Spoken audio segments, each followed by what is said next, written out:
Saludos, mujeres y su palabra. Soy Ariani Sojo y nos encontramos hoy leyendo Deuteronomio capítulo 25, 26 y 27. Le damos gracias a Dios por este nuevo día que nos da, por esta nueva oportunidad que nos da de poder reunirnos, escudriñar la palabra juntas. Vamos a orar para que el Señor tome el control de este tiempo y se glorifique a través de su palabra en nuestra vida. Padre Celestial, te damos gracias, Señor, por este nuevo día que nos das, por esta nueva oportunidad de poder escudriñar tu palabra. Te pedimos, Señor, que hables a nuestro corazón, que nos ministres, que a través de cada lectura, a través de cada versículo, Señor, nuestra mente, nuestro corazón y nuestro espíritu, Señor, sean ministrados, sean exhortados, sean transformados en el nombre poderoso de Jesús. Alineamos todo nuestro ser, Señor, para que tú nos hables, para que tú nos ministres, para que tú nos levantes, para que tú nos fortalezcas, Señor, en el nombre de Jesús. Amén y amén. Vamos a continuar con el capítulo 25, que es una continuación del capítulo 24. Si hubiere pleito entre algunos y acudieren al tribunal para que los jueces los juzguen, estos absolverán al justo y condenarán al culpable. Y si el delincuente mereciere ser azotado, entonces el juez le hará echar en tierra y le hará azotar en su presencia según su delito. Será el número de azotes. Se podrá dar 40 azotes, no más. No sea que si lo hirieren con muchos azotes más que esto, se sienta tu hermano envilecido delante de tus ojos. No pondrás bozal al buey cuando trillare. Cuando hermanos habitaren juntos y muriere alguno de ellos y no tuviere hijo, la mujer del muerto no se casará fuera con hombre extraño. Su cuñado se llegará a ella y la tomará por su mujer y hará con ella parentesco. Y el primogénito que ella diere a luz sucederá en el nombre de su hermano muerto, para que el nombre de éste no sea borrado de Israel. Y si el hombre no quisiere tomar a su cuñada, irá entonces su cuñada a la puerta a los ancianos y dirá: mi cuñado no quiere suscitar nombre en Israel a su hermano, no quiere emparentar conmigo. Entonces los ancianos de aquella ciudad lo harán venir y hablarán con él, y si él se levantare y dijere: no quiero tomarla, se acercará entonces su cuñada a él delante de los ancianos y le quitará el calzado del pie y le escupirá en el rostro y hablará y dirá: así será hecho al varón que no quiere edificar la casa de su hermano, y se le dará este nombre en Israel: la casa del descalzado. Si algunos riñeren uno con otro y se acercare la mujer de uno para librar a su marido de mano del que le hiere, y alargando su mano asiere de sus partes vergonzosas, le cortarás entonces la mano, no la perdonarás. No tendrás en tu bolsa pesa grande y pesa chica, ni tendrás en tu casa efa grande y efa pequeña. Pesa exacta y justa tendrás, efa cabal y justa tendrás, para que tus días sean prolongados sobre la tierra que Jehová tu Dios te da. Porque abominación es a Jehová tu Dios cualquiera que hace esto y cualquiera que hace injusticia.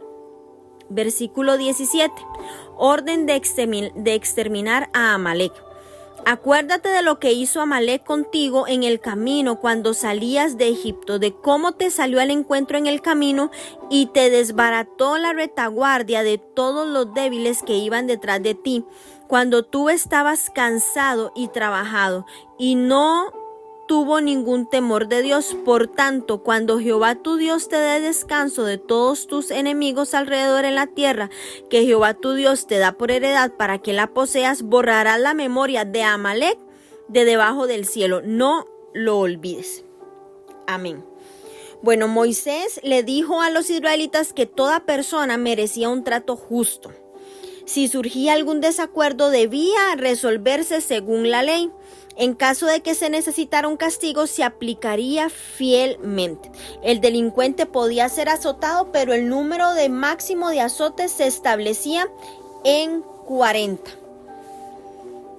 La norma sobre el buey que trabaja permite que el animal coma mientras tira del trillo en la mies. En el Nuevo Testamento se cita este principio, porque es un principio, para defender el derecho del trabajador a recibir remuneración. Y eso lo vamos a leer en 1 Corintios 9:9 y en 1 Timoteo 5:18.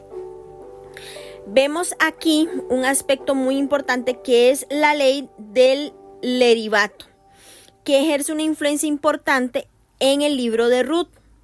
Y esta reglamentación asegura la continuidad familiar, así como la herencia legítima y la distribución de la tierra. Aquí ambos hermanos, es decir, el esposo que muere y el hermano que se casa con la viuda, habitan juntos, compartiendo la responsabilidad de sustentar el núcleo familiar. Además, como el fallecido no tuvo hijos, queda sin heredero. En tal caso, su esposa debía casarse con el cuñado para tener descendencia. Sin embargo, si el hombre no quería casarse con ella, la viuda acudía a los ancianos a la puerta de la ciudad y les pedía ayuda. Ellos debían hacerlo instando al hombre a cumplir sus responsabilidades. De persistir en la negativa de asumir su deber, sería humillado públicamente. La cuñada le quitaría el calzado y lo escupiría en el rostro frente a los ancianos. Estos mandamientos eran importantes. ¿Por qué? Porque protegían a la viuda. Protegían a la viuda. Y esto vemos aquí cómo Dios sigue cuidando de las mujeres. Una mujer soltera dependía de la familia de su padre y la casada de su esposo e hijos. Una viuda sin hijos estaría desamparada y sin esperanza de sustento. Estas ordenanzas garantizan la provisión para su manutención a través del cuñado y su heredero. Estos versículos vemos que también resaltan la importancia de la continuidad del nombre familiar. La bendición se centraba en la familia y en sus generaciones, y se perpetuaba en los hijos.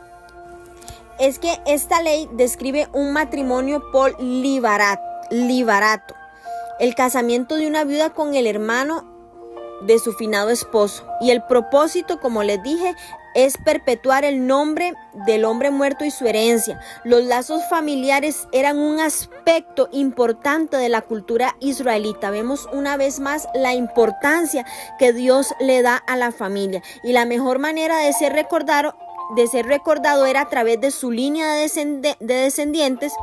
Si una viuda se casaba con alguien ajeno a la familia, ya la primera línea de su esposo se terminaría. Vimos también en Génesis cómo Tamar luchó por este derecho. Es un ejemplo que tenemos ahí, y después lo vamos a ver en el libro de Ruth. Y es que esta ley era vigente en la época patriarcal, según se desprende el incidente de Judá e Itamar. Después, por Ruth, esta ley regía no solo entre hermanos, sino aún entre parientes. Lo vamos a ver ahí. Y es que la ley deuteronómica pretende ante todo salvar la descendencia del difunto. Esa era la función. Vemos cómo los negocios deben ser conducidos de acuerdo con los más elevados principios éticos. Tiene que haber ética al tener los negocios. Pero antes de ver esto, quería hablarles sobre el pasaje versículo 11 y versículo 12, porque este habla sobre el castigo para una mujer que a fin de rescatar a su marido toma al oponente por sus partes vergonzosas. Y esto ha generado un debate entre eruditos, y una opción podría ser que la severidad del castigo se debería a que el acto atentaba contra la posibilidad de que el hombre tuviera hijos en el futuro. Sin embargo, el texto no explica la razón de semejante pena. Ahora sí, vamos al versículo del 13 al 16, que nos habla de tener una pesa o un efa de diferentes tamaños que podía fomentar la deshonestidad y el robo, actos que Dios considera abominación. Y debemos de tener claro que Dios pide una total ética en los negocios. Los negocios deben ser conducidos con principios, con los más elevados principios de honestidad, porque si no se hacen, son abominación a Jehová. Amén. Ahora sí, vamos a leer el capítulo 26, que tiene como título Primicias y diezmos. Cuando hayas entrado en la tierra que Jehová tu Dios te da por herencia y tomes posesión de ella y la habites, entonces tomarás de las primicias de todos los frutos que sacares de la tierra que Jehová tu Dios te da y las pondrás en una canasta e irás al lugar que Jehová tu Dios escogiere para hacer habitar allí su nombre. Y te presentarás al sacerdote que hubiere en aquellos días y le dirás: declaro hoy a Jehová tu Dios que he entrado en la tierra que juró Jehová a nuestros padres que nos daría. Y el sacerdote tomará la canasta de tu mano y la pondrá delante del altar de Jehová tu Dios. Entonces hablarás y dirás delante de Jehová tu Dios: un arameo a punto de perecer fue mi padre, el cual descendió a Egipto y habitó allí con pocos hombres, y allí creció y llegó a ser una nación grande, fuerte y numerosa. Y los egipcios nos maltrataron y nos afligieron y pusieron sobre nosotros dura servidumbre. Y clamamos a Jehová, el Dios de nuestros padres, y Jehová oyó nuestra voz y vio nuestra aflicción, nuestro trabajo y nuestra opresión. Y Jehová nos sacó de Egipto con mano fuerte, con brazo extendido, con grande espanto y con señales y con milagros. Y nos trajo a este lugar y nos dio esta tierra, tierra que fluye leche y miel. Y ahora he aquí he traído las primicias del fruto de la tierra que me diste, oh Jehová, y lo dejarás delante de Jehová tu Dios y adorarás delante de Jehová tu Dios y te alegrarás en todo el bien que Jehová tu Dios te ha dado a ti y a tu casa, así como el levita y el extranjero que está en medio de ti. Cuando acabes de diezmar todo el diezmo de tus frutos en el año tercero, el año del diezmo, darás también al levita, al extranjero, al huérfano y a la viuda, y comerán en tus aldeas, y se saciarán. Y dirás delante de Jehová tu Dios: he sacado lo consagrado de mi casa y también lo he dado al levita, al extranjero, al huérfano y a la viuda, conforme a todo lo que Jehová me ha mandado. No he transgredido tus mandamientos, ni me he olvidado de ellos. No he comido de ello en mi luto, ni he gastado de ello estando yo inmundo. Ni de ello he ofrecido a los muertos. He obedecido a la voz de Jehová mi Dios. He hecho conforme a todo lo que me has mandado. Mira desde tu morada santa, desde el cielo, y bendice a tu pueblo Israel y a la tierra que nos has dado, como juraste a nuestros padres, tierra que fluye leche y miel. Jehová tu Dios te manda hoy que cumplas estos estatutos y decretos. Cuida pues de ponerlos por obra con todo tu corazón y con toda tu alma. Has declarado solemnemente hoy que Jehová es tu Dios y que andarás en sus caminos y guardarás sus estatutos, sus mandamientos y sus decretos, y que escucharás su voz. Y Jehová ha declarado hoy que tú eres pueblo suyo, de su exclusiva posesión, como te lo ha prometido, para que guardes todos sus mandamientos a fin de exaltarte sobre todas las naciones que hizo, para loor y fama y gloria, para que seas un pueblo santo a Jehová, como Él lo ha dicho. Gloria a Dios. Bueno, 3 partes importantes de este capítulo. Número 1. La prescripción de entrega de las primicias de los productos de la tierra a los sacerdotes en reconocimiento a los favores otorgados por Dios al liberar a Israel de Egipto y darle una tierra que fluye leche y miel. Número 2, la obligación de presentar los diezmos de los frutos cada 3 años en beneficio de los más necesitados, de los menesterosos. Y la número 3, que es una conclusión paranética. Ya les voy a explicar un poquito más eso. Dice un arameo, y es que es una inusual referencia a Jacob. ¿Por qué? Porque este apelativo, que parece derivar de su matrimonio con Lea y Raquel, ambas de origen arameo, con pocos hombres, alude a las 70 personas de la familia de Jacob que entraron a Egipto. Estos versículos del versículo 5 al versículo 10 resumen la historia de los israelitas. La orden de recitarlos al ofrecer las primicias de la primera cosecha en la tierra garantizaba que no olvidaran las obras poderosas que el Señor había hecho por ellos.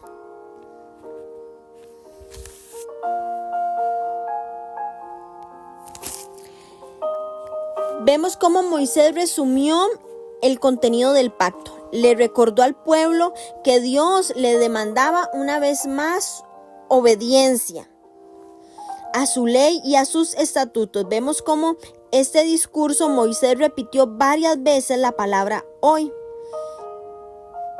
Y es que vemos cómo utiliza este vocablo para centrar la atención de la generación más joven en la magnitud de la promesa que estaba cumpliéndose en ese momento.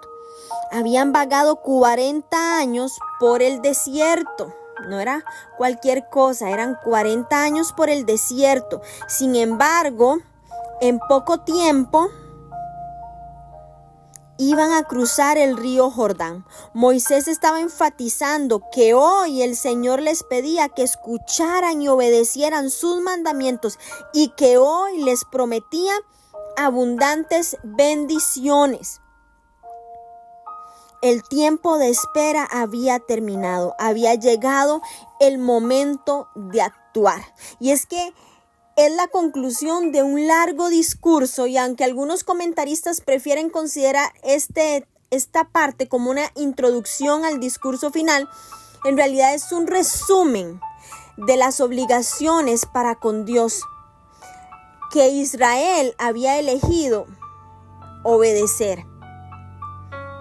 Israel era su pueblo santo elegido por Dios, segregado de todos los pueblos. Les dio superioridad, les dio fama, les dio esplendor sobre todos. Es el pueblo confidente de Yahvé, que ha recibido sus leyes para seguir sus caminos y como tal, su pueblo predilecto. Qué hermoso cómo el tiempo de espera se acabó. Llegaba el momento de comenzar a actuar. Llegaba el momento de ver la victoria, de conquistar lo que el Señor les había prometido. Llegaba el momento de entrar al lugar donde fluye leche y miel. Qué hermoso esto, lo que Dios va a comenzar a hacer, cómo Él ratifica el pacto de nuevo con los israelitas. Vamos a ver cómo años más tarde el profeta Jeremías, que él declara cómo Dios había escogido a Israel para que fuesen su pueblo, para renombre, para alabanza y para honra. Y más adelante, tristemente, también vamos a ver cómo Jehová declara diciendo que ellos no lo escucharon. Después de la conquista de la tierra de Canaán, Israel abandonó su relación especial con Jehová y violó muchas de las demandas del pacto. Pero eso lo vamos a ir leyendo poco a poco, nos vamos a ir dando cuenta de esto. Vamos a leer ahora el capítulo 27 del libro de Deuteronomio, que tiene como título Orden de escribir la ley en piedras sobre el monte Ebal. Ordenó Moisés con los ancianos de Israel al pueblo diciendo: guardaréis todos los mandamientos que yo os prescribo hoy. Y el día que pases el Jordán a la tierra que Jehová tu Dios te da, levantarás piedras grandes y las revocarás con cal. Y escribirás en ellas todas las palabras de esta ley. Cuando hayas pasado para entrar en la tierra que Jehová tu Dios te da, tierra que fluye leche y miel, como Jehová el Dios de tus padres te ha dicho, cuando pues hayas pasado el Jordán, levantarás estas piedras que yo os mando hoy en el monte Ebal y las revocarás con cal. Y edificarás allí un altar a Jehová tu Dios, altar de piedra. No alzarás sobre ellas instrumento de hierro. De piedras enteras edificarás el altar de Jehová tu Dios. Y ofrecerás sobre él holocausto a Jehová tu Dios. Y sacrificarás ofrenda de paz y comerás allí y te alegrarás delante de Jehová tu Dios. Y escribirás muy claramente de las piedras todas las palabras de esta ley. Y Moisés con los sacerdotes levitas habló a todo Israel diciendo: guarda silencio y escucha, oh Israel, hoy has venido a ser pueblo de Jehová tu Dios. Oirás pues la voz de Jehová tu Dios y cumplirás sus mandamientos y sus estatutos que yo te ordeno hoy. Versículo 11. Las maldiciones en el monte Ebal. Y mandó Moisés al pueblo en aquel día diciendo: cuando hayas pasado el Jordán, estos estarán sobre el monte Gerizim para bendecir al pueblo: Simeón, Leví, Judá, Isaacar, José y Benjamín. Y estos estarán sobre el monte Ebal para pronunciar la maldición: Rubén, Gad, Aser, Zabulón, Dan y Neftalí. Y hablarán los levitas y dirán a todo varón de Israel en alta voz: maldito el hombre que hiciere escultura o imagen de fundición, abominación a Jehová, obra de mano de artífice, y la pusiere en oculto. Y todo el pueblo responderá y dirá: amén. Maldito el que deshonrare a su padre o a su madre, y dirá todo el pueblo: amén. Maldito el que redujere el límite de su prójimo, y dirá todo el pueblo: amén. Maldito el que hiciere errar al ciego en el camino, y dirá todo el pueblo: amén. Maldito el que pervirtiere el derecho del extranjero, del huérfano y de la viuda, y dirá todo el pueblo: amén. Maldito el que se acostare con la mujer de su padre, por cuanto descubrió el regazo de su padre, y dirá todo el pueblo: amén. Maldito el que se ayuntare con cualquier bestia, y dirá todo el pueblo: amén. Maldito el que se acostare con su hermana, hija de su padre o hija de su madre, y dirá todo el pueblo: amén. Maldito el que se acostare con su suegra, y dirá todo el pueblo: amén. Maldito el que hiriere a su prójimo ocultamente, y dirá todo el pueblo: amén. Maldito el que recibiere soborno para quitar la vida al inocente, y dirá todo el pueblo: amén. Maldito el que no confirmare las palabras de esta ley para hacerlas, y dirá todo el pueblo: amén. Bueno, al fin de reafirmar los antiguos mandamientos, tenían que llevar símbolos visibles en su cuerpo como herramientas educativas para poder enseñarle a la generación más joven a escuchar y aprender del Señor, como lo leíamos en el capítulo 6 de este libro. Moisés dio instrucciones claras sobre otros recordatorios palpables de la bondad del Señor. El pueblo levantaría piedras grandes, las revocaría con cal y escribiría en ellas todas las palabras de la ley. Y es que el Señor había especificado que se edificara un altar de piedras sin cortar, piedras del campo, de modo que el pueblo no empezara a adorar los altares como si fueran ídolos. El uso del cincel para cortar una piedra del altar equivaldría a profanarlo. Además, como en esa época los israelitas todavía no estaban capacitados para trabajar con hierro, la utilización de herramientas de hierro podría indicar que hacían uso de la cooperación y la pericia de otras naciones. Vemos como el Señor menciona el monte Ebal, que era una localidad muy pequeña, insignificante, situada 48 kilómetros al norte de Jerusalén. Fue allí donde Abraham construyó un altar y escuchó de la promesa que en tiempos de los patriarcas hizo Dios sobre lo que más tarde sería la tierra prometida. Este sería el primer lugar de adoración. Este lugar iba a ser el primer lugar de adoración oficial en la tierra prometida. Escribir la ley en grandes piedras de yeso. Bueno, abundantes en el Valle del Mar Muerto. Y era una práctica común en el antiguo Cercano Oriente. Estas piedras se calentaban para elaborar cal. Se obtenía así una superficie blanqueada que podía exhibir claramente lo que allí se escribiera, palabras o leyes. Moisés le mandó a los israelitas que levantaran estas piedras en el monte Ebal. Al pie de este monte estaba la ciudad de Siquem, donde Dios se le apareció a Abraham y prometió darle la tierra prometida, como se los mencioné, que eso fue en Génesis 12 del 1 al 7. Las piedras serían un recordatorio perpetuo del pacto de Dios con su pueblo. El mensaje conjunto de Moisés con los ancianos era algo poco común, ya que aquel acostumbraba a dirigirse al pueblo independientemente. Sin embargo, como Moisés no cruzaría el Jordán, sus palabras parecen destinadas a poner de relieve las futuras responsabilidades de los ancianos como líderes del pueblo. La responsabilidad específica de que se habla aquí consiste en la renovación del pacto sobre el monte Ebal en la tierra prometida. Moisés les indicó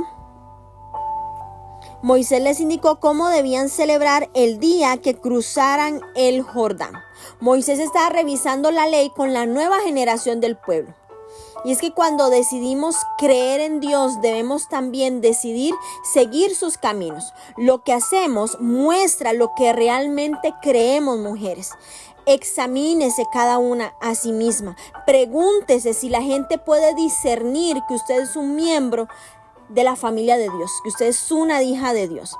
Se da la orden de que cuando entren en la tierra prometida, los israelitas deben renovar espectacularmente la alianza sobre el monte Ebal y el Garizim, pronunciando bendiciones en el último monte y maldiciones sobre el primero.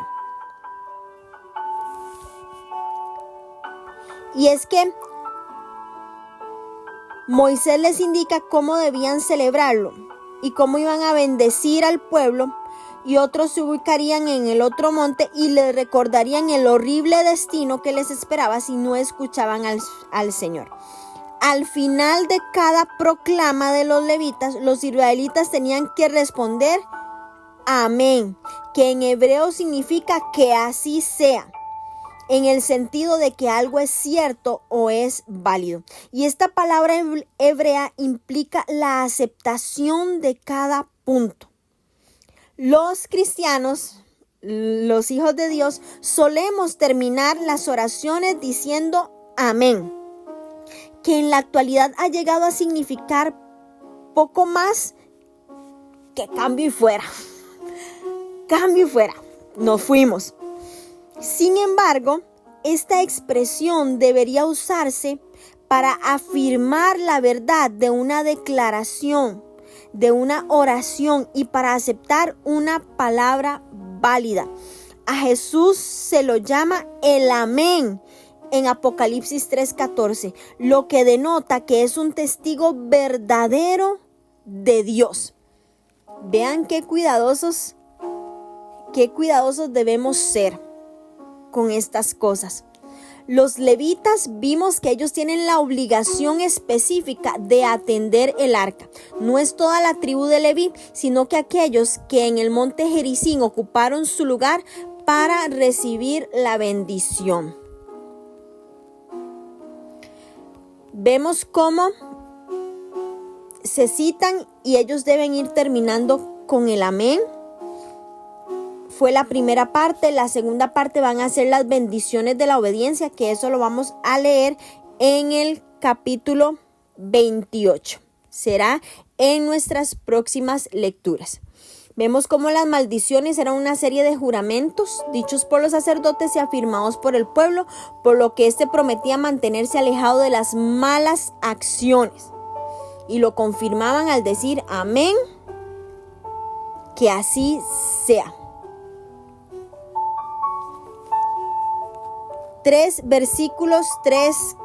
capítulos extraordinarios, poderosos, que nos llevan a recapitular mucho de lo que ya hemos leído y nos llega a afirmar y a tener cuidado y a estar atentos también a nuestra forma de hablar, a nuestra forma también de escuchar, a nuestra forma de movernos. Las bendigo, mujeres. Gracias por seguir perseverando, por seguir avanzando, por no detenerse.